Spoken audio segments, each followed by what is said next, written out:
Welcome to T-SAT classes. Indian polity constitution కోర్సులో భాగంగా మనం అనేకమైన విషయాలు అనేవి చూసుకుంటూ వచ్చాం. ఆ సిరీస్ని కంటిన్యూ చేస్తూ ఈరోజు let us look at the devices used in the parliament. Devices used in the parliament అనేది చాలా ఇంపార్టెంట్ టాపిక్. మీరు ఏ కాంపిటేటివ్ ఎగ్జామ్స్ తీసుకున్నా, ముఖ్యంగా టీజీపీఎస్సీ ఎగ్జామ్స్లలో ఈ మెయిన్ టాపిక్ నుంచి ఒకటి లేదా రెండు క్వశ్చన్లు అనేవి వస్తున్నాయి. ఈ devices used in the parliament అనగా ఏంటి? ఇదే డివైజెస్ మనకి స్టేట్ లెజిస్లేచర్లో కూడా ఉంటాయి. ఇదే డివైజెస్ మనకి స్టేట్ లెజిస్లేచర్లో కూడా ఉంటాయి. సభ జరిగే సమయంలో, సభ జరుగుతున్నప్పుడు ఎలాంటి పదాలు యూజ్ చేస్తారు, ఆ పదాలకు మీనింగ్ ఏంటి అనే విషయమే devices used in the parliament, right? ఈ devices used in the parliament అనేది వెరీ ఇంపార్టెంట్. సో కాన్సన్ట్రేట్ చేసి వినండి, బుక్ పెట్టుకోండి, దగ్గర నోట్స్ రాసుకోండి. ఈజీగా షార్ట్ నోట్స్ రాసుకుంటే మీకు రివిజన్కి పనికొస్తుంది. Now let us start. మనకి ఒక్కసారి టైమింగ్స్ ఆఫ్ ద పార్లమెంట్ చూద్దాం.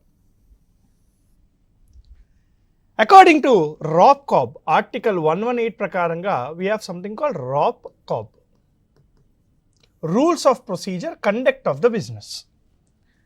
Rules of procedure conduct of the business rap cob ప్రకారంగా the timings of the parliament are 11 AM నుంచి మనకి 6 PM వరకు ఉంటుంది.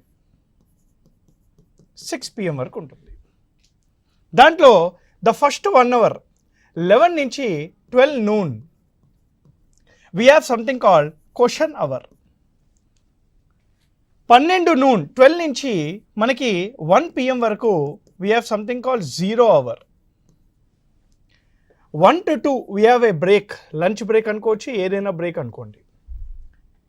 ఈ 2 PM నుంచి 6 PM మధ్యలో we have something called agenda of the house. Agenda of the house అంటే ఆ రోజు అజెండా ఏదైతే ఉంటుందో ప్రిసైడింగ్ ఆఫీసరు, స్పీకర్ కానీ చైర్మన్ కానీ ఆ రోజు యొక్క అజెండాని 2 నుంచి 6 గంటల వరకు ఈ 4 గంటల సమయంలో దాన్ని తీసుకొస్తారు. ద అవర్ స్టార్ట్స్ ఇట్ అంటే the parliament session start with something called question hour. Then we have 0 hour. Then we have all these things. అసలు క్వశ్చన్ అవర్ అంటే ఏంటి, 0 hour అంటే ఏంటి, దానిలో టైప్స్ ఆఫ్ ద క్వశ్చన్స్ ఏవి ఉంటాయి, మిగతా టర్మినాలజీస్ ఏవే ఉంటాయి, ఇవన్నీ కూడాను ఈ క్లాస్లో చూద్దాం. ముందుగా క్వశ్చన్ అవర్ చూడండి. Question hour. క్వశ్చన్ అవర్ అనేది where we have right the opposition party leaders raise questions to the ruling party ministers. ఎవరైతే రూలింగ్ పార్టీకి సంబంధించిన మంత్రులు ఉంటారో వాళ్ళ మీద క్వశ్చన్స్ అడుగుతూ ఉంటారనమాట. మొత్తం కూడాను 3 రకాల క్వశ్చన్స్ ఉంటాయి. There are 3 types of questions asked. The first type of question is called starred question. Starred questions. The second type of question is called unstarred questions. And the third type of question is called short notice questions.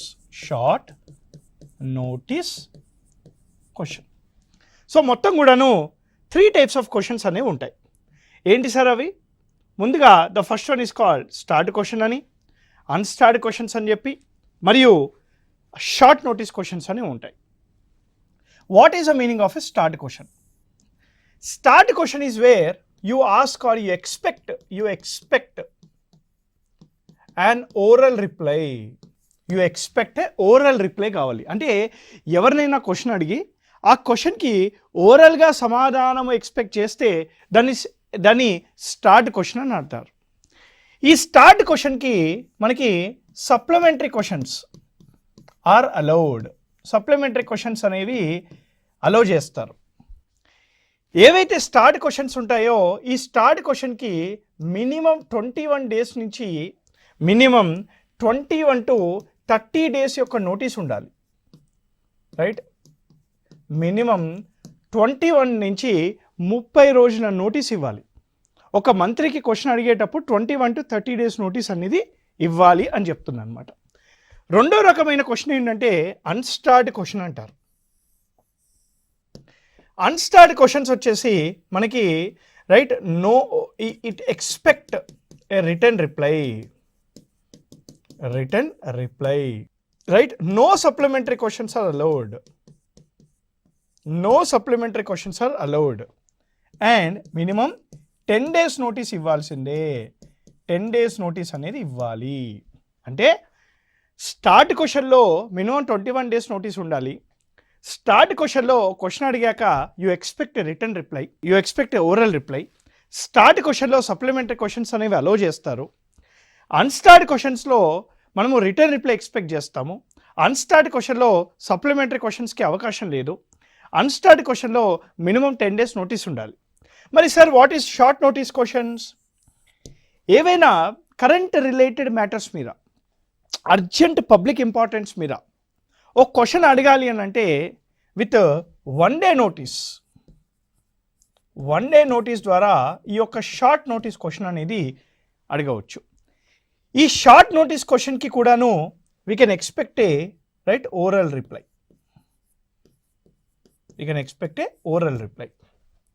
Okay, speaker కానీ chairman కానీ రోజుకు 20 start క్వశ్చన్లు, 220 వరకు unstarred క్వశ్చన్స్ని encourage చేస్తారు. ఇది as per the discretionary of the presiding officer మనకి short notice questions కూడా ఉంటాయన్నమాట. సో ఇది క్వశ్చన్ అవర్. అంటే క్వశ్చన్ అవర్లో మనకి అపోజిషన్ పార్టీ వాళ్ళు రూలింగ్ పార్టీ మినిస్టర్స్కి క్వశ్చన్ అడుగుతారు. 3 రకాల క్వశ్చన్స్ ఉంటాయి. స్టార్ట్ క్వశ్చన్స్ అని, అన్స్టార్డ్ క్వశ్చన్స్ అని, షార్ట్ నోటీస్ క్వశ్చన్స్ అని 3 types ఆఫ్ క్వశ్చన్స్ ఉంటాయి. ఈ క్వశ్చన్ అవర్ వచ్చేసి 11 AM ఉంటుంది. ఇమీడియట్లీ ఆఫ్టర్ క్వశ్చన్ అవర్ అయిపోగానే ఇమీడియట్గా ఉండేదే 0 hour.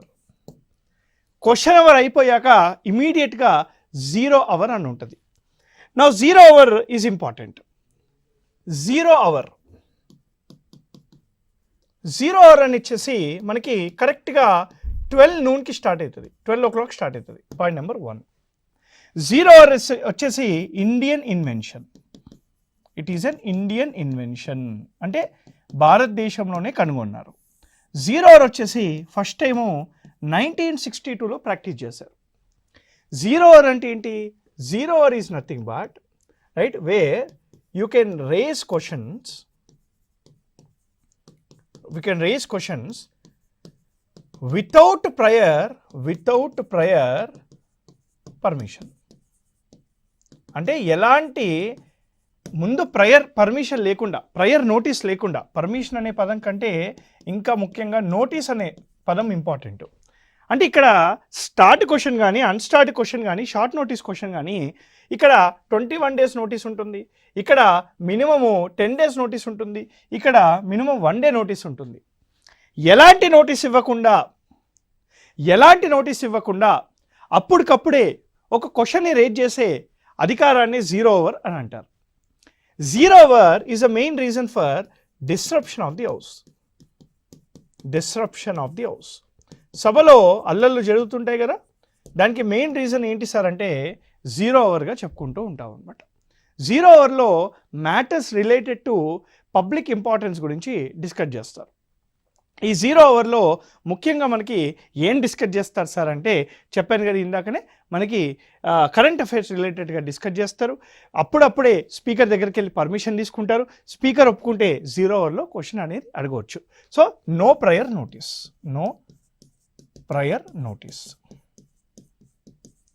నోటీస్ ఉండకుండా చూస్తారనమాట. దాన్ని మనం 0 hour అని అంటాం. ఓకే, ఇంకా కొన్ని టర్మినాలజీస్ చూద్దాం. ఈ టర్మినాలజీస్ అన్నీ చూసేద్దాం. ఇందాక మనము 0 hour కంప్లీట్ చేసాం మరియు క్వశ్చన్ అవర్ కంప్లీట్ చేసాం. Now let us see other terminologies. Article 85 కానీ, 86 కానీ, 87 కానీ, 118 కానీ, కాల్ అటెన్షన్ మోషన్ కానీ, సెన్సర్ మోషన్ కానీ, అవిశ్వాస తీర్మానం కానీ, ఇవేంటో ఒక్కసారి అన్నీ చూసుకుంటూ వెళ్దాం. ముఖ్యంగా ఆర్టికల్ 85. ఈ ఆర్టికల్ 85లో మనకి ఇలాంటి పదాలు ఉంటాయి. సమ్మనింగ్, ప్రోరగేషన్, డిజల్యూషన్. సమ్మనింగ్ కానీ, ప్రోరగేషన్ కానీ, డిజల్యూషన్ అంటే ఏంటి? సమ్మనింగ్ అంటే to start. Summoning is nothing but to start. Prorogation అంటే టు స్టాప్. ఏది స్టార్ట్ చేయాలి, ఏది ఆపాలి.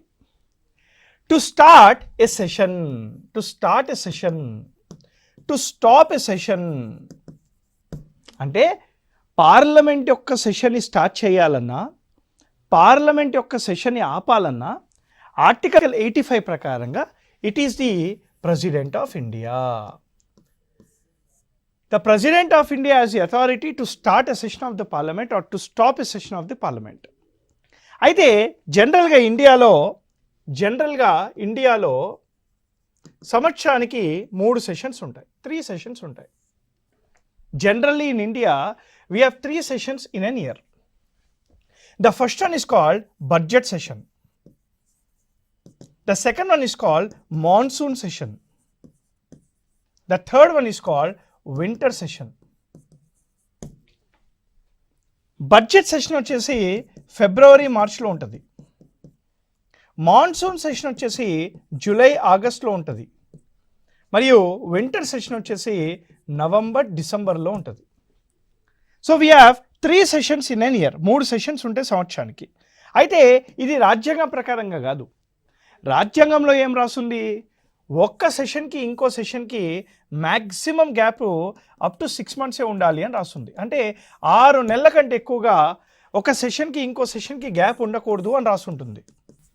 అప్ టు 6 months ఉండాలి అని రాసుంటుంది. The gap between 2 sessions of the parliament is called recess. Recess is nothing but to rest. అంటే this is nothing but the gap between 2 sessions of the parliament. And the gap between 2 sessions of the parliament cannot be more than 6 months. 6 నెలల కంటే ఎక్కువగా ఉంటే it is consider Lok Sabha is dissolved అని అర్థం అనమాట. 6 నెలల కంటే ఎక్కువగా ఉంటే లోక్సభ అనేది డిజాల్వ్ అయినట్టు అర్థము. That is the meaning. అయితే ఎవరి బడ్జెట్ సెషన్ స్టార్ట్ చేస్తారు, ఎవరి మాన్సూన్ సెషన్ స్టార్ట్ చేస్తారు, ఎవరు వింటర్ సెషన్ స్టార్ట్ చేస్తారు.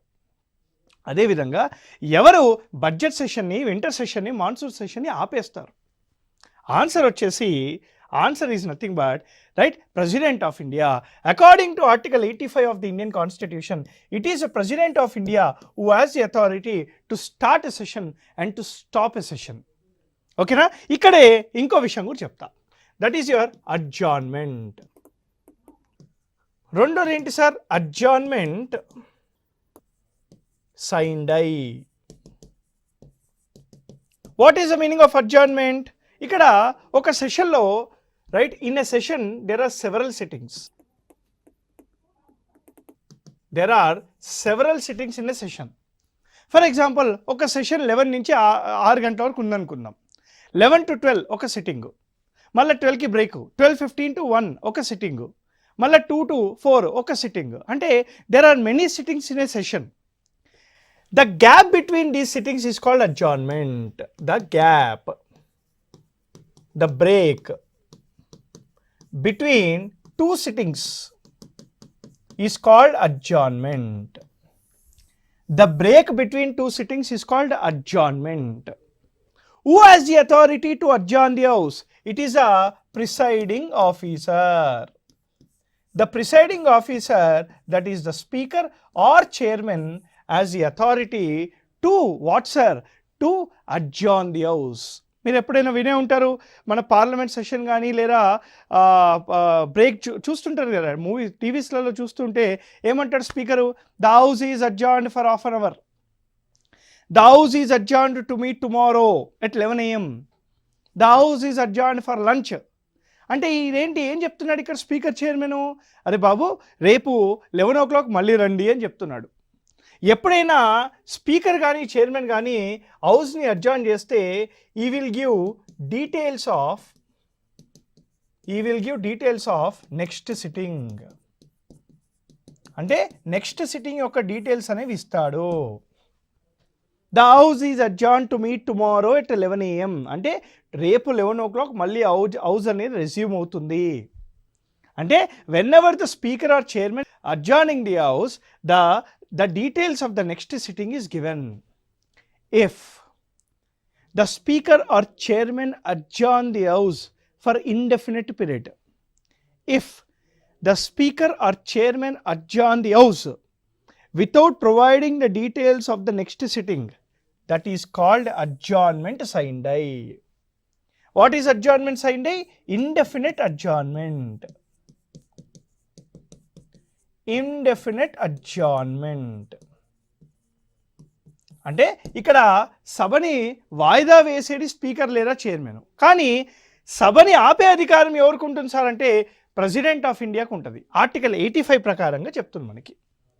ఆర్టికల్ 85 ప్రకారంగా ఒక సభని ఆపాలన్నా, ఒక సభని స్టార్ట్ చేయాలన్నా it is the president of India who can do. మరి సార్ ఆర్టికల్ 85లో ఇంకోటి కూడా రాస్తారు కదా మీరు, డిజల్యూషన్ అని చెప్పి. It is the President of India who has the authority to dissolve the Lok Sabha any time before the completion of 5 years. Lok Sabha 5 సంవత్సరాలు complete అవ్వక ముందే president of India right article 85 ప్రకారంగా ఈ can dissolve the house. President of India under article 85 of the Indian constitution has the authority to dissolve the Lok Sabha any time. ఇక్కడ చూడండి, ఇక్కడ to start the session of parliament, to stop the session of parliament. ఇక్కడ parliament అనే పదం లేదు. ఇక్కడ పార్లమెంట్లో లోక్సభ అనే పదం మాత్రమే ఉంది. ఎందుకు? Rajya Sabha is not subjected to dissolution. Rajya Sabha cannot be dissolved. Only Lok Sabha మాత్రమే డిజాల్వ్ అవుతుంది కాబట్టి అది మనం పెడతామన్నమాట. That is a meaning. Okay sir, ఇది article 85 of the constitution. Now we have something called article 86. Article 86 empowers the President of India to send messages. Article 86 empowers the President of India to send messages to the Parliament. పార్లమెంటుకు మెసేజ్లు పంపించేసే అధికారము పార్లమెంటుకు president of India article 86 ప్రకారంగా ఎప్పుడు కావాలంటే అప్పుడు మెసేజ్లు పంపించవచ్చు. అంటే ఏదైనా బిల్ మీద వివరణ కావాలన్నా, సభలో ఏదైనా కరెక్ట్గా జరగకపోతే ఇది కరెక్ట్గా జరగట్లేదని చెప్పడము కానీ, ఇలాంటి దాని మీద మెసేజ్లు అనేవి పంపిస్తూ ఉంటుంది. సో 86 ప్రకారంగా president of India has the authority to send messages to the parliament any time. ఓకేనా, ఇది కూడా గుర్తుపెట్టుకోండి, ఎగ్జామ్కి important. Now coming to utmost important one, article 87. Article 87 talks about motion of thanks, ధన్యవాద తీర్మానము. Article 87 talks about motion of the thanks, ధన్యవాద తీర్మానము given by President of India. Similarly, we have Article 176 which talks about motion of the thanks given by Governor for the state legislature. ఇక్కడ article 87 ప్రకారంగా motion of the thanks in parliament అంటే ధన్యవాద తీర్మానము అని చెప్పేసి మనకి president of India article 87 ద్వారా ఇస్తాడు. అదేవిధంగా governor article 176 ద్వారా ఇస్తాడు. ఒక్కసారి అసలు ధన్యవాద తీర్మానం అంటే ఏంటో, అది ఎందుకు ఇస్తారు, ఎప్పుడు ఇస్తారు అనేది చూద్దాము. చాలా ఇంపార్టెంట్ సార్ ఎగ్జామ్కి. ఆర్టికల్ 87ని మీరు ఒక్కసారి గుర్తుపెట్టుకోవాలి. So article 87 right talks about motion of thanks, ధన్యవాద తీర్మానము. Motion of thanks is nothing but it is a thanking speech. Motion of thanks is nothing but it is a thanking speech given by president of India in 2 circumstances. Motion of thanks is nothing but it is a thanking speech given by President of India in 2 circumstances. One,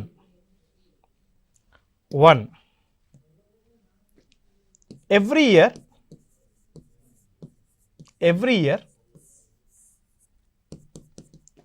before the first session of the parliament. అంటే పార్లమెంట్లో ఉండే first session ఏదైతే ఉంటుందో, ప్రతి సంవత్సరము పార్లమెంట్లోని first session ఏదైతే ఉంటుందో దాని ముందు ఇచ్చే ఒక ధన్యవాద తీర్మానము, ఇట్స్ ఎ థ్యాంకింగ్ స్పీచ్. రెండోది right, every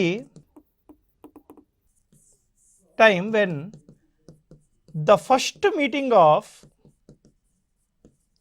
newly elected Lok Sabha sits, newly elected Lok Sabha, కొత్తగా ఎన్నుకోబడ్డ లోక్సభ యొక్క ఫస్ట్ మీటింగ్ ముందు ఇస్తారు. Generally every 5 years. జనరల్లీ అది ఖచ్చితంగా 5 సంవత్సరాలు ఉండాలని ఏం లేదు కదా. ప్రెసిడెంట్ ఎప్పుడైనా డిజాల్వ్ చేయొచ్చు కదా. అందుకని జనరల్లీ అనే పదం యూజ్ చేస్తారు.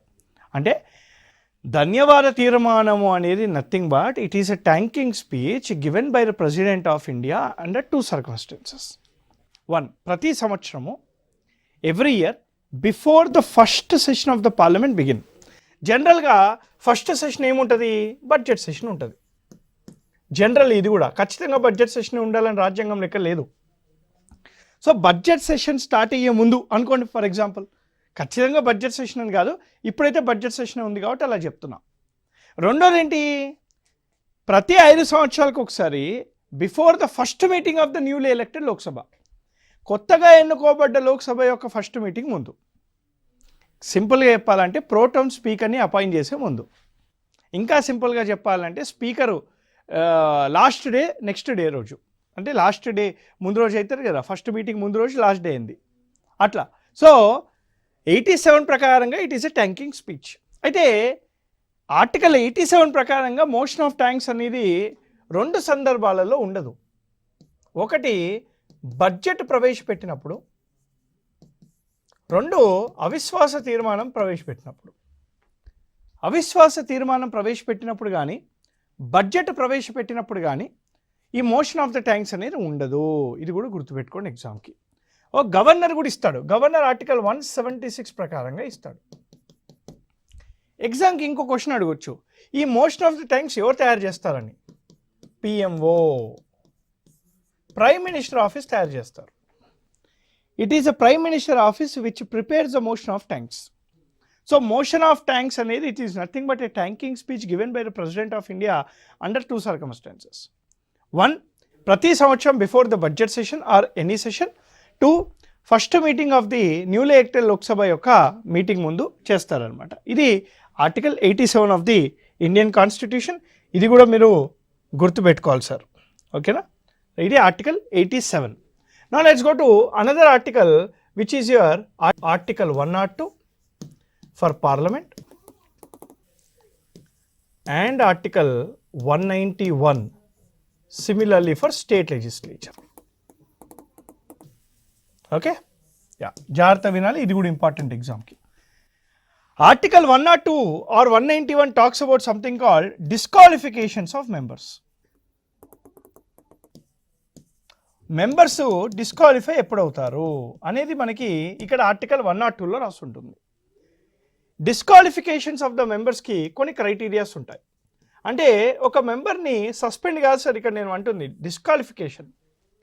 ఒక మెంబర్ని డిస్క్వాలిఫై ఎప్పుడు చేయొచ్చు అని అంటే, ఒక వ్యక్తి ఎంపీగా కానీ ఎమ్మెల్యేగా కానీ ఎన్నుకోబడ్డాక, if is not anymore a citizen of India. ఒక వ్యక్తి ఎంపీగా ఎన్నుకోబడ్డాక, ఎమ్మెల్యేగా ఎన్నుకోబడ్డాక, ఎమ్మెల్సీగా ఎన్నుకోబడ్డాక అతని యొక్క పౌరసత్వం కోల్పోతే he can be disqualified as a member of the parliament under article 102. He can be disqualified as a member of state legislature under article 191. So if he is not a citizen of India. Rondodi, if he is having office of profit,